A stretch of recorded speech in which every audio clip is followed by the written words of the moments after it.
Welcome back to Dronacharya IAS YouTube channel. I am Dr. Daman Benipal and I'll be presenting you today Daily Current Analysis. इस video lecture में हम आज के important current affairs discuss करेंगे जो कि हमारी UPSC preparation point of view से इम्पॉर्टेंट हैं. So let's begin with today's video. शुरुआत करते हैं. आज का हमारा पहला topic GS paper 2 point of view से इम्पॉर्टेंट है. It is about ordinances. Now ordinances का जो इशू है, ordinance, you read about this in your polity classes and अगर आप प्रीवियस ईयर क्वेश्चन पेपर देखेंगे तो यू विल सी कि काफ़ी बार डायरेक्ट क्वेश्चन ऑर्डिनेंसेस से पूछे जाते हैं. तो ये हम स्टैटिक का हिस्सा मान लेते हैं, लेकिन अब करंट अफेयर में ऑर्डिनेंसेस न्यूज़ में आए हैं तो इसीलिए आप अपना स्टैटिक पॉलिटी की क्लासेस में जो आप ऑर्डिनेंसेस के बारे में पढ़ते हैं that you have to revise. Ordinances का topic prelims point of view से तो इम्पॉर्टेंट है ही, लेकिन मेंस पर्सपेक्टिव से GS paper 2 point of view से भी ये काफ़ी इम्पॉर्टेंट है. सबसे पहले फॉलो करते हैं कि न्यूज़ क्या है, why the ordinances are in news. So news related to ordinance comes from Kerala state, because Kerala के गवर्नर ने ऑर्डिनेंसेस के रीप्रमलगेशन को ऑब्जेक्ट कर दिया है.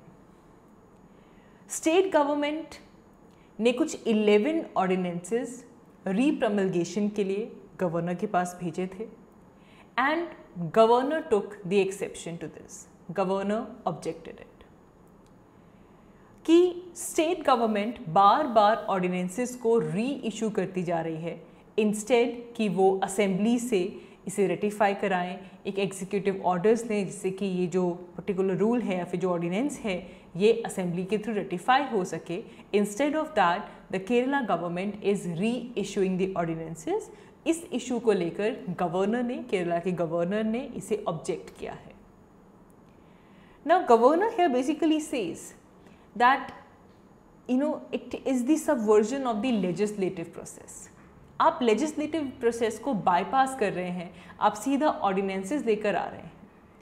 इस पूरे इशू को लेकर ये जो ordinances आते हैं और बार बार इसे रीप्रमलगेट करवाया जाता है, इसे लेकर सुप्रीम कोर्ट ने भी रूलिंग दी थी कि ये जो रीप्रमलगेशन ऑर्डिनेंसेस की होती रहती है it is a very tantamount to subversion of democratic legislative process. जो लॉ मेकिंग का प्रोसेस हमारी डेमोक्रेसी में इंश्राइन किया गया है, आप इसको सबवर्स कर देते हैं. This is a subversion of it. तो अब यहाँ से हम जानेंगे कि ऑर्डिनेंसेस हैं क्या, ऑर्डिनेंसेस मेकिंग पावर क्या है और what is different about these ordinances, ये इनमें क्या इसके अलग फीचर्स आते हैं, वो सब हम यहाँ पे डिस्कस करेंगे. अगैन क्योंकि ये करंट अफेयर वीडियो है तो हम यहाँ पे सिर्फ और सिर्फ एक ओवरव्यू लेंगे ऑर्डिनेंसेस का. इसकी जो डिटेल डिस्कशन है वो आप अपनी पॉलिटी की क्लासेस में करेंगे.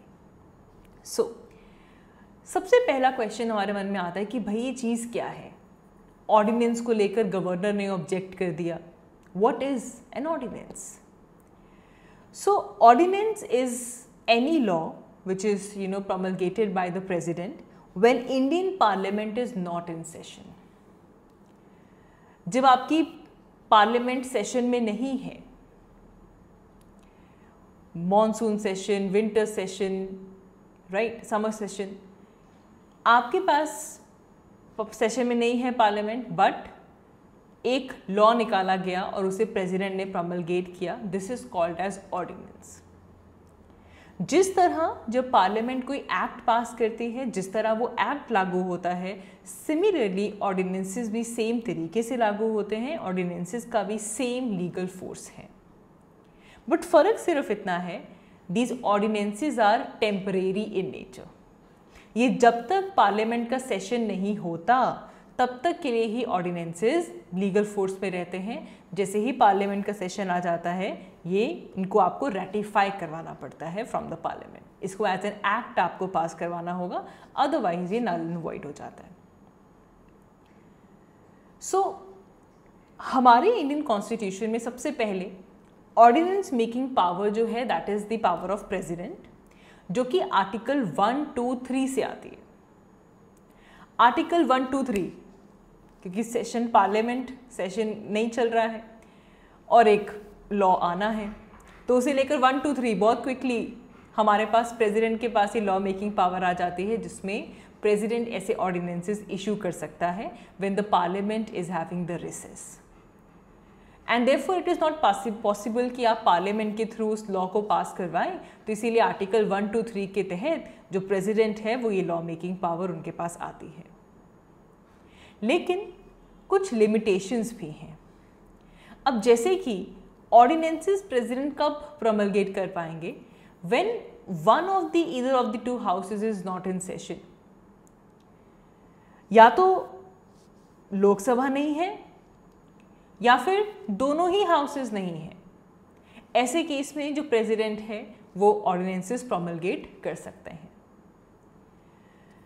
प्रेसिडेंट ऑर्डिनेंस इशू तब तक नहीं करेंगे जब तक उनको ये सेटिस्फाई नहीं हो जाते that this situation it needs immediate action, कि आप अगले पार्लियामेंट के सेशन तक वेट नहीं कर सकते। इसको इमीडिएटली सॉल्व करने के लिए, इस नेसेसिटी को इमीडिएटली इसे सॉल्व करने के लिए सिचुएशन को हमें इस ऑर्डिनेंस की ज़रूरत पड़ेगी। तो अगर एक ऐसी सिचुएशन है जिसमें इमीडिएट एक्शन चाहिए, आप डिले नहीं कर सकते हैं, और अगर इस पूरी सिचुएशन को लेकर प्रेसिडेंट सेटिस्फाइड है, तो तभी ये जो ऑर्डिनेंस है वो इशू होगा। एंड ये जो प्रेसिडेंट्स की अथॉरिटी है जिसके थ्रू ये ऑर्डिनेंसेस को इशू किया जाता है, इट इज़ जस्टिसाइबल। मतलब आप इनकी जो इंटेंशंस हैं you can prove mala fide, so these are justiciable. तो जब पार्लियामेंट की बात आती है तब आर्टिकल आ जाता है 1, 2, 3 कि जब पार्लियामेंट का कोई एक सेशन जो हाउस है वो सेशन में नहीं है।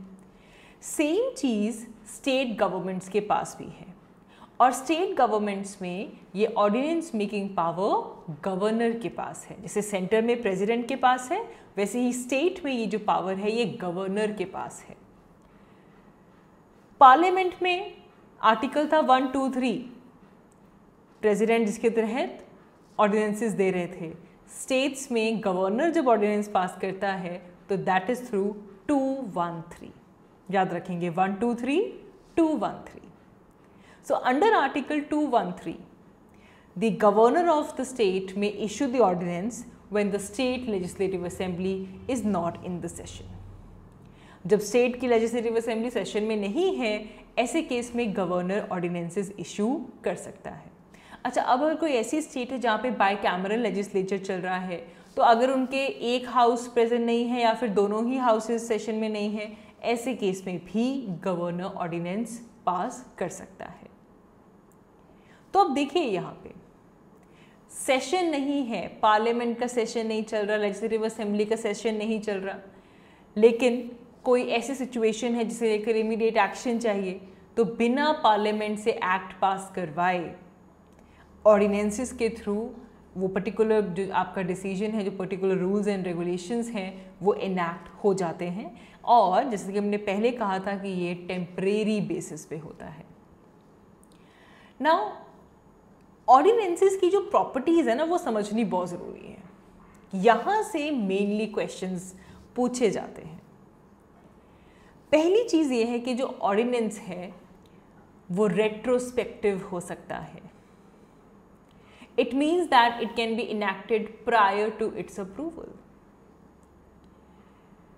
अब अभी अप्रूवल नहीं हुआ लेकिन पहले ऑर्डिनेंस आ चुका है।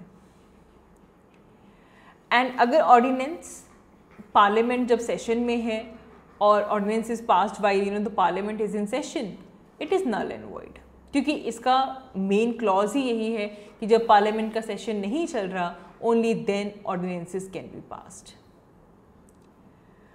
अगर आप चाहते हैं कि जो ऐसे टाइम पे आपने जो लॉ लेकर आए जब पार्लियामेंट सेशन में नहीं थी, जो ऑर्डिनेंस आया है वो ऑर्डिनेंस एक लॉ बन जाए, तो ऐसे केस में उस ऑर्डिनेंस को पार्लियामेंट से अप्रूव करवाना होता है। जब सेशन होगा तो पार्लियामेंट से अप्रूव करवाना पड़ेगा within the 6 weeks of its reassembly.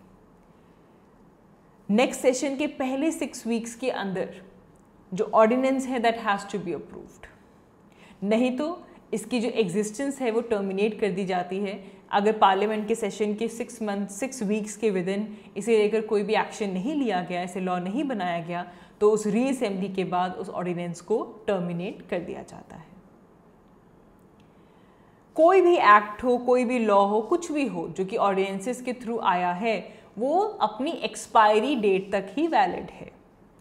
Parliament के सेशन से स्टार्ट होने के 6 वीक्स के विद इन अगर तो वो लॉ बन गया तो वो स्टे करेगा। अगर 6 वीक्स का पीरियड में वो से कोई लेकर एक्शन नहीं आया तो it will expire, it will become null and void. So therefore, you cannot say that if some government is promulgating ordinance, it is a substitute for the legislative authority, president's legislative authority. Ordinances उन्हीं subjects के ऊपर पास किए जा सकते हैं जिसे लेकर authority है।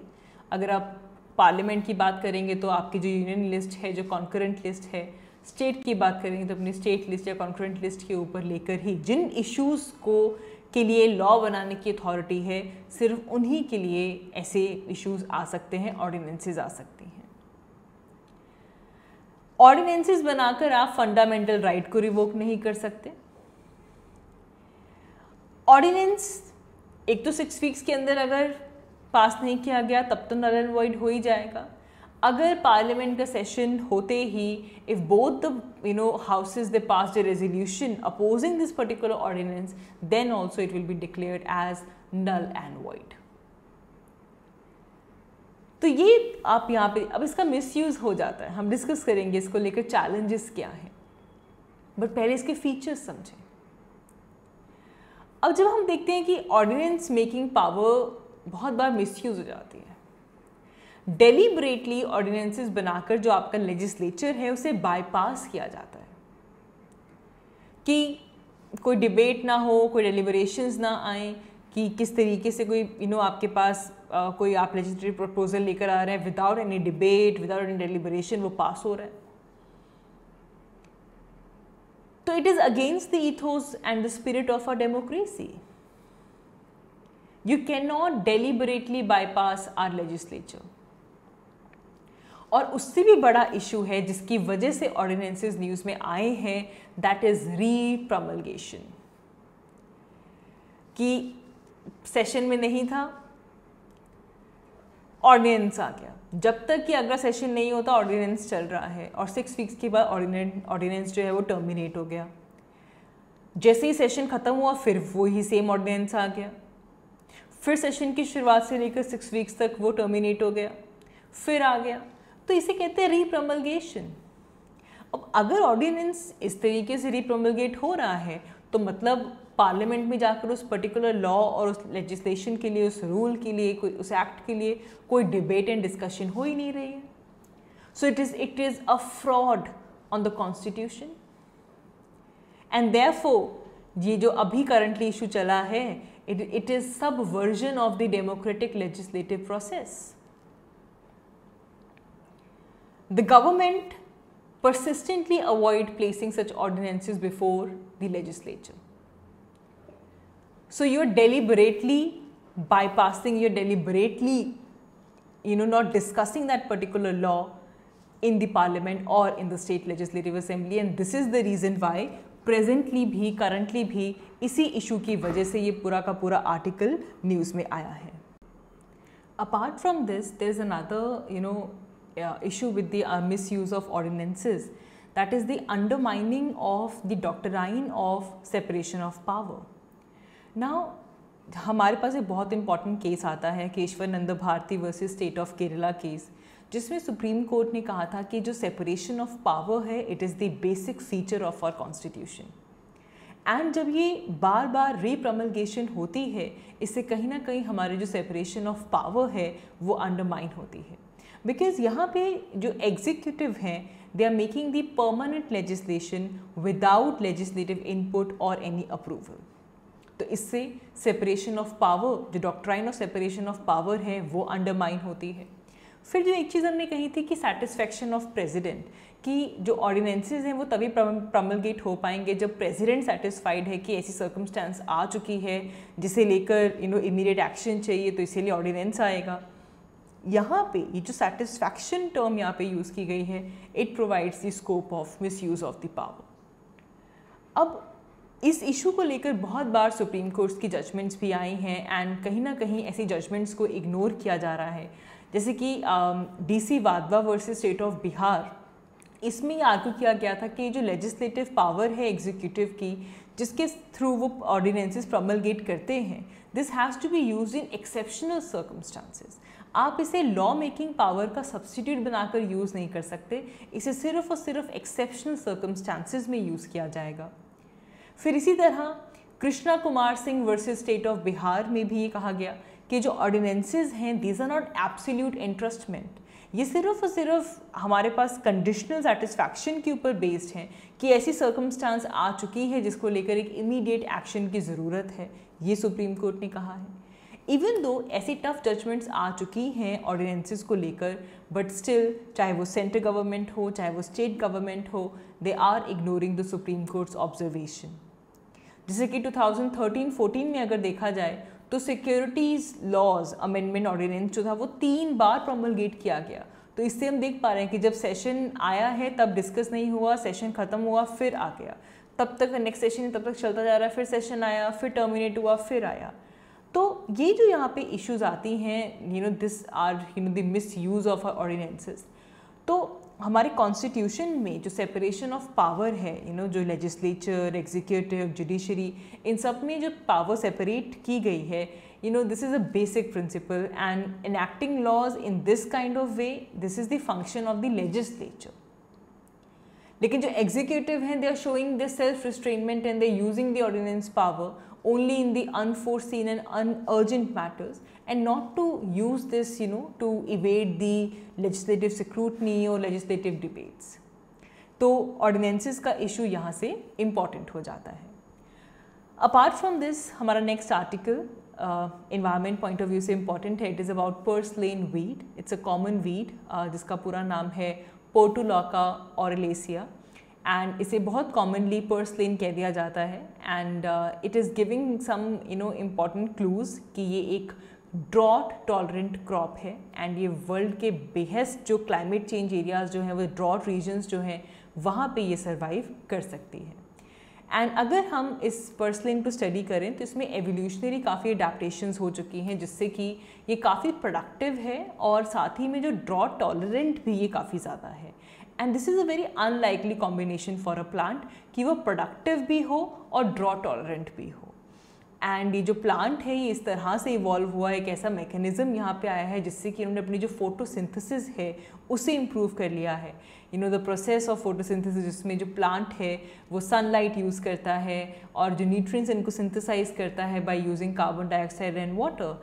एंड यहाँ पे जो ड्रॉट एरियाज हैं वहाँ पे वाटर नहीं है लेकिन फिर भी बहुत कम है, फिर भी ऐसा मैकेनिज्म इस प्लांट में डेवलप हो चुका है that it is the highly productive and the drought tolerant plant.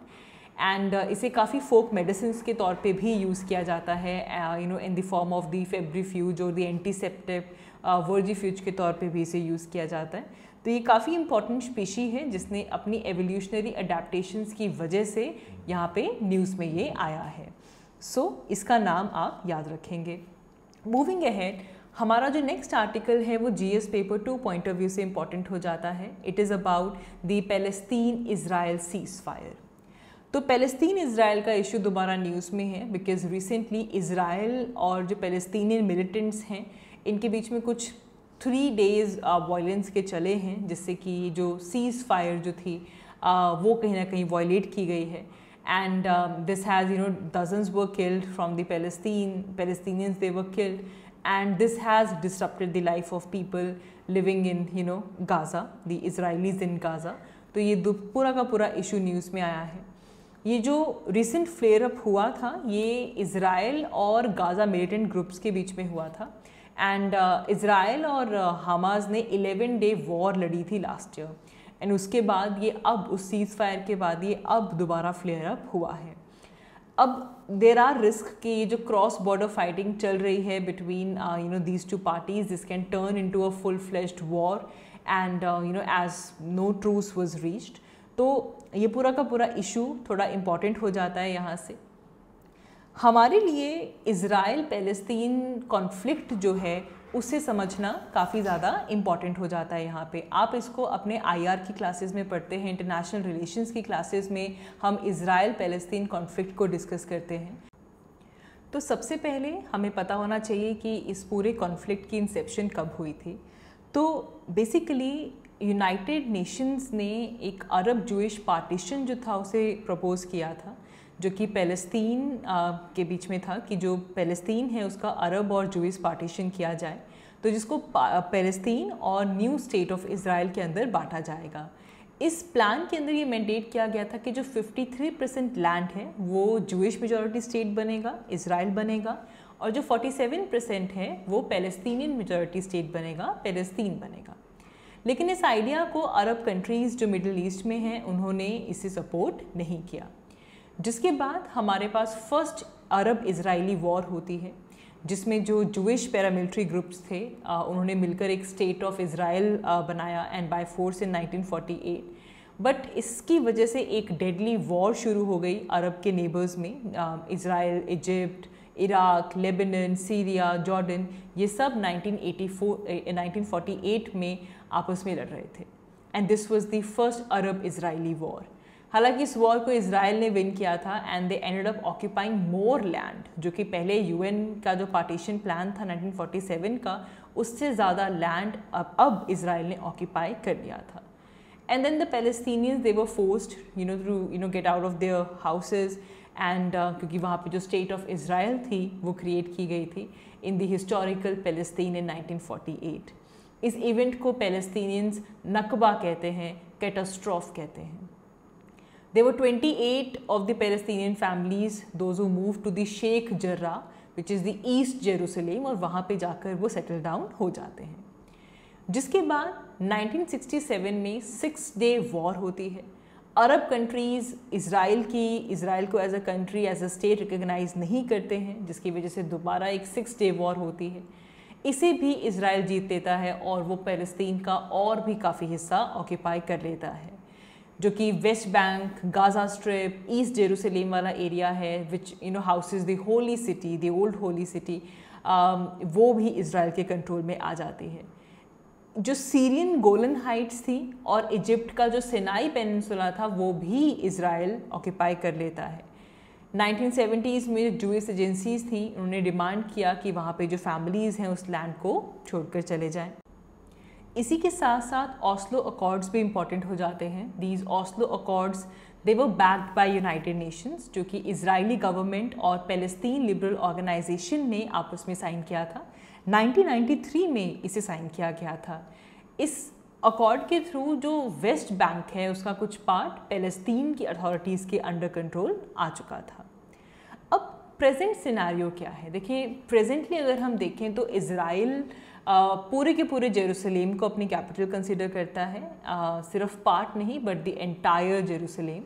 But the Palestinians they don't agree with this, they want कि this has to be their capital for the future independent Palestine. इससे पहले भी central court के अंदर east Jerusalem को कहा गया था कि ये जो 4 पैलेस्टीनियन फैमिलीज़ की एविक्शन जो हुई थी वहाँ पे, उस डिसीजन को अपहेल्ड किया गया था। शेख जर्राह के अंदर जूइश सेटलर्स के फेवर में 4 पैलेस्टीनियन फैमिलीज़ को इविक्ट करवाया गया था। So that was also another issue. इसके अलावा रिसेंटली जब रमज़ान स्टार्ट हुए थे तो इजरायली पुलिस ने बैरिकेड्स लगा दिए थे around the Damascus gate, which created the problem over there as well. फिर इसी तरह इजरायली पुलिस ने अल अक्सा मॉस्क है वहाँ पे भी दे स्टॉर्म्ड इनसाइड इट। तो इन सब की रिटेलिएशन में जो इस्लामिस्ट मिलिटेंट ग्रुप है Hamas, they run that group into the Gaza, और वहाँ पे जाकर कुछ रॉकेट्स, डजन्स ऑफ रॉकेट्स जो थे वो वहाँ पे फायर अप किए गए। तो ये पूरा का पूरा इशू करंटली वहाँ पे चल रहा था। इज़राइल ने भी एयर स्ट्राइक लॉन्च की थी on the Gaza in response to this, जिसकी वजह से काफ़ी कैजुअलिटीज़ भी हुई हैं। नाउ इंडिया का स्टैंड इसे लेकर देखो, इंडिया हमेशा से ही बहुत स्टेडफास्ट रहा है and we are supported the Palestinian rights, and United Nations में भी पैलेस्तीन की फेवर में इंडिया ने कंसिस्टेंटली वोट किया है। And even in United Nations General Assembly India sharply criticise United States to recognise Jerusalem as the capital of Israel in 2017। इसे लेकर even एक हमारे पास 2018 के अंदर भी India voted in the favour of a resolution which is about deploring the use of excessive, disproportionate, discriminate force by the Israeli forces against the Palestinian civilians. तो India ने consistently इन रेजोल्यूशंस के favour में vote किया है. We also have voted in the favour of 2 state solution, जिसमें Palestine East Jerusalem को claim करता है. India has condemned all these act of violence, specially जो गाज़ा के अंदर जो रॉकेट अटैक्स किए गए थे उनको इंडिया ने स्ट्रांगली कंडेम किया है. सो यहाँ से कुछ एरियाज़ भी इम्पॉर्टेंट हो जाते हैं हमारे प्रिपरेशन पॉइंट ऑफ व्यू से. गाज़ा स्ट्रिप आपको पता होनी चाहिए कहाँ पे है, just mark it down, the Gaza strip. Then you should also know the region of Golan Heights. This is the border region which was captured from Syria by Israel. जब 6-day middle east war हुई थी तब इस Golan Heights का जो area है इसे capture किया गया था. So these are some of the important articles for today. आज की इस वीडियो के लिए इतना ही. Thank you so much for watching. I will see you all in my next one. Thank you.